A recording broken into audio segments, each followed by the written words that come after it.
Friends, ऐसा imagine करिए कि आप किसी दिन सोकर उठे और आपको ना कोई ईएमआई भरने की टेंशन हो, ना कोई बिल की टेंशन हो, ना आपको लोन की सरदर्दी हो और ना ही किसी तरह का कोई भी किचकिच चिक। आप इतना माइंड आपका शांति और रिलैक्स रहे, कोई भागा दौड़ी नहीं, कुछ नहीं, क्योंकि पैसे के लिए आपको कोई भी तनाव फेस नहीं करना है। सब काम आपके स्मूथली हो रहे हैं, किसी तरह की कोई भी आपकी लाइफ में भागम भाग नहीं है। तो कैसे रहेगी वो लाइफ? अच्छी रहेगी ना फ्रेंड्स। अक्सर हमें हर चीज़ के बारे में सिखाया जाता है, मैथ, साइंस, फिजिक्स, हिस्ट्री। शुरू से हम कुछ ना कुछ सीखते रहते हैं, लेकिन मनी को कैसे मैनेज करें ये कोई नहीं सिखाता। मनी की कैसे प्लानिंग करें ये कोई हमें नहीं सिखाता। हम चंद अपने शौक के लिए, अपनी कुछ ज़रूरतों के लिए अपने आप को इतना गिरवी रख देते हैं कि फिर दिन रात हम लोन ईएमआई के चक्रव्यूह में फंस जाते हैं और दिन रात फिर हम पैसे के लिए काम करते रहते हैं, जबकि हमें अपनी ज़िंदगी बहुत खूबसूरत और रिलैक्स बनानी चाहिए। तो फ्रेंड्स, आज की बुक समरी हमें सिखाएगी टोटल मनी मेकओवर कि किस तरीके से हम अपने पैसे को बढ़ाएं, किस तरीके से पैसे को मैनेज करें और किस तरीके से अपनी लाइफ को एंजॉय करें। जब हम ये सब करना सीख जाएंगे तो ऑब्वियस हमारी लाइफ बहुत ब्यूटीफुल हो जाएगी और हम बहुत शांति और सुकून के साथ अपनी पसंद के काम कर पाएंगे। तो चलिए स्टार्ट करते हैं। आगे बढ़ने से पहले बताती हूँ, मेरा नाम है शिप्रा भटनागर और आप सबका मेरे चैनल शिप्रा मोटिवेशन में बहुत बहुत स्वागत है।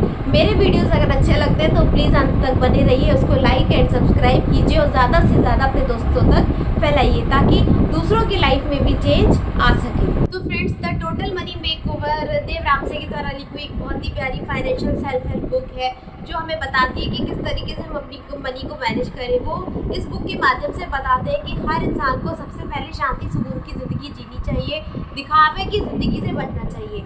कई बार हम दिखावे के चक्कर में इतने ज़्यादा कर्ज में डूब जाते हैं कि हम अपने वर्तमान को पूरी तरीके से ख़राब कर लेते हैं। कह रहे दूसरे लोग इतना ज़्यादा घूमने फिरने जाते हैं, दूसरे लोगों के पास तो इतना बड़ा घर है, दूसरों के पास तो इतनी बड़ी गाड़ी है।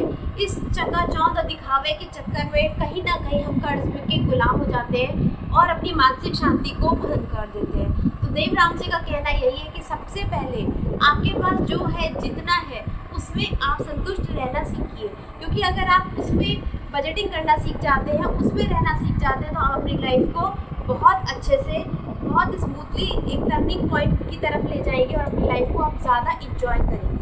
अच्छा इंसान वही होता है जिसके पास मानसिक शांति होती है, किसी भी तरह की कोई चिंता नहीं होती, क्योंकि चिता का जन्म के समान होती है और बहुत सारी परेशानियों को भी जन्म देती है, जिसके कारण बहुत सारे डॉक्टर के बिल्स आते हैं, सब कुछ आता है। तो कोशिश करिए कर्ज आपको कम से कम लेना पड़े या ना के बराबर लेना पड़े। ये बुक आपको बताएगी कि किस तरीके से आप अपने लोन से जल्द छुटकारा पाएँ और अपने लिए एक फाइनेंशियल प्लानिंग करें, एक प्रॉपर प्लानिंग बनाएं ताकि आप फाइनेंशियल फ्रीडम को एंजॉय कर सकें। बेसिकली आपको एसेट्स बिल्ड करनी चाहिए, ना कि अपनी लोन लायबिलिटी को बढ़ाना चाहिए। देवराम जी ने जो योजना बताई है उसको 7 आसान चरणों में बांटा गया है, जिन्हें बेबी स्टेप्स कहा जाता है।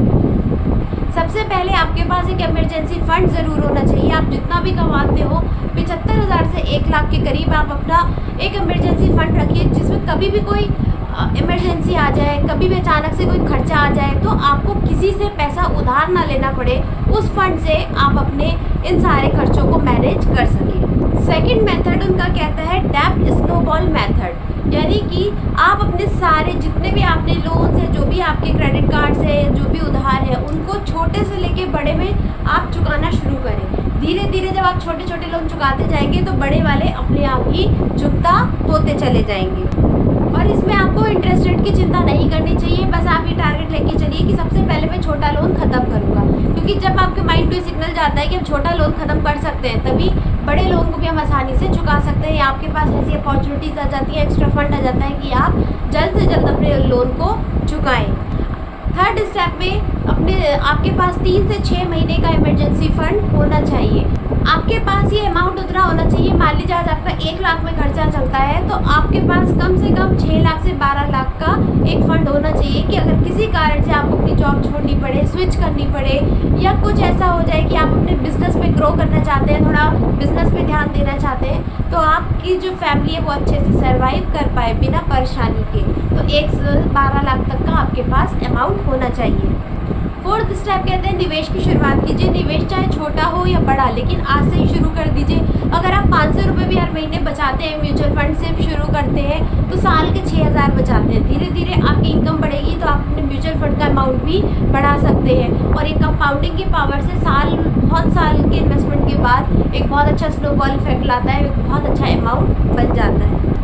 आपको अपनी आय का 15% रिटायरमेंट के लिए निवेश करना चाहिए, जैसे पीपीएफ, म्यूचुअल फंड। इसको आप सिर्फ एसेट बनाने पे बिल्ड कीजिए, इसको कभी आपको टच नहीं करना है। इस फंड को हमेशा आप एक लॉन्ग रन के लिए रखिए, हमेशा अपनी जायदाद बनाने के लिए रखिए 15%। उसके लिए आप पीपीएफ में पैसा डाल सकते हैं या म्यूचुअल फंड की सिर्फ शुरू कर सकते हैं। ये बहुत अच्छे ऑप्शन है जो आपको अच्छा रिटर्न भी देंगे। बच्चों की एजुकेशन के लिए भी आपको थोड़ा सा फंड रखना चाहिए। आपके बच्चे बड़े होकर हायर एजुकेशन के लिए जाएंगे तो जाहिर सी बात है आज से ही आपको थोड़ा थोड़ा निवेश शुरू कर देना चाहिए, थोड़ा थोड़ा आपको उनके अमाउंट डाल देना। और अगर आपके पास गर्ल्स हैं तो आप सुकन्या में 1.5 लाख हर साल का डाल दीजिए। हर साल वो जमा होते होते जब तक आपके बच्चे बड़े होंगे या उनको फंड की ज़रूरत पड़ेगी तो आराम से आपको एक लमसम बढ़िया अमाउंट मिल जाएगा जो उनकी पढ़ाई एजुकेशन में भी काम आएगा और उनकी शादी में भी काम आएगा। तो अगर बच्चे हैं छोटे तो अभी से 1.5 लाख पर ईयर का आप डालना शुरू कर दीजिए। वैसे तो आपको लोन नहीं लेना चाहिए, लेकिन अगर इन केस बहुत इमरजेंसी में आपको लोन लेना भी पड़ता है या आप घर के लिए लोन लेते हैं एक अपनी एसेट बिल्ड करने के लिए, तो आप कोशिश करिए जल्द से जल्द अपने होम लोन को भी चुकाइए, क्योंकि जितनी जल्दी आप लोन से छुटकारा पाएंगे उतनी जल्दी आप एक टेंस फ्री लाइफ को जी पाएंगे और ब्याज से भी छुटकारा पाएंगे।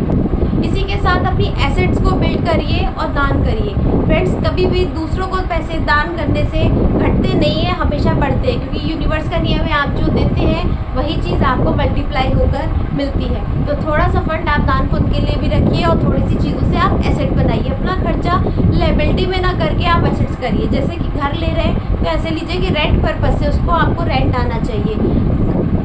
बड़ी गाड़ी ना लेके आप छोटी गाड़ी में काम चला लीजिए, लेकिन बड़ा घर कभी मत खरीदिए। तब खरीदिए जब एक्स्ट्रा अर्निंग आ रही है, आपको पैसा इन्वेस्ट करना है, ठीक है, आप अपने शौक के लिए आप कर सकते हैं, लेकिन पहले कोशिश करिए कि उससे हमें रेंट आए ताकि हमारे को ज़्यादा ईएमआई ना भरनी पड़े, हम एक अच्छी लाइफ को जी पाए।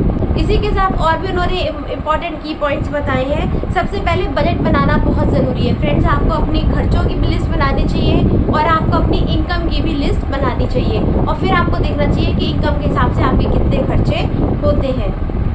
क्रेडिट कार्ड से बचे, कोशिश करिए जितना आप नकद में डील करेंगे, डेबिट कार्ड में डील करेंगे उतना अच्छा रहता है, क्योंकि क्रेडिट कार्ड में आप मज़े में बहुत ओवर खर्चा कर देते हैं। वो हमें लगता है कि उस समय तो अरेंज हो गया है, लेकिन बाद में वो पैसा हमें पे करना पड़ता है। नहीं करते हैं तो ओवर ड्यूज होते हैं, बहुत सारे चार्जेस लगते हैं, हमारा सिविल ख़राब होता है, आगे हमें लोन मिलने में भी दिक्कत होती है। तो कोशिश करिए जितना साफ़ सुथरा कैश में आप डील करते हैं उतना आपके लिए ही अच्छा रहेगा। धैर्य और अनुशासन बहुत ज़रूरी है और यही सफलता की कुंजी होती है। आपको सफलता कभी भी एक दिन में नहीं मिलती, लेकिन धीरे धीरे काम करने से एक दिन ज़रूर मिलती है। तो सही डायरेक्शन में आप ज़रूर प्रयास करें, अपनी आय के 2 से 3 सोर्स बनाएं, जॉब के साथ कोई नई स्किल सीखते रहें, साइड में कुछ करते रहें ताकि आपकी एक एसेट बिल्ड होती रहे और अपने सपनों के लिए मेहनत करें। फ्रेंड्स, आर्थिक स्वतंत्रता से जीवन में नई आज़ादी मिलती है, इसलिए अपनी आय के मल्टीपल सोर्स बनाएं, जितना हो आप अपनी एसेट्स बिल्ड करें। तो फ्रेंड्स, आई होप ये आपको ये छोटी सी बुक बहुत अच्छी लगी होगी, इसके पॉइंट्स बहुत कमाल के लगे होंगे। हमेशा कुछ नया सीखते रहें, आगे लाइफ में ग्रो करते रहें। जब आप ऐसा करते हैं तो आपकी लाइफ में बहुत सारे चेंज आने लगते हैं, बहुत ट्रांसफॉर्म होता है, मनी से आप प्यार करने लगते हैं। अच्छे अफर्मेशंस का सहारा लीजिए, पैसे से बात कीजिए, पैसे को अपने पास रखिए। तो जब ऐसा होता है तो बहुत सारे वेज से आपके पास पैसा आने लगता है। और कभी भी एक आय पे डिपेंड मत कीजिए। एक आय अगर आप इनकम के लिए रख रहे हो, खर्च करने के लिए रख रहे हो, तो दूसरी सिर्फ एसेट बनाने के लिए रखिए, उसकी एफडीज कीजिए, कहीं अच्छी जगह इन्वेस्ट कीजिए। ऐसा होगा तो फिर आपकी इनकम बहुत ज़्यादा मल्टीप्लाई हो जाएगी।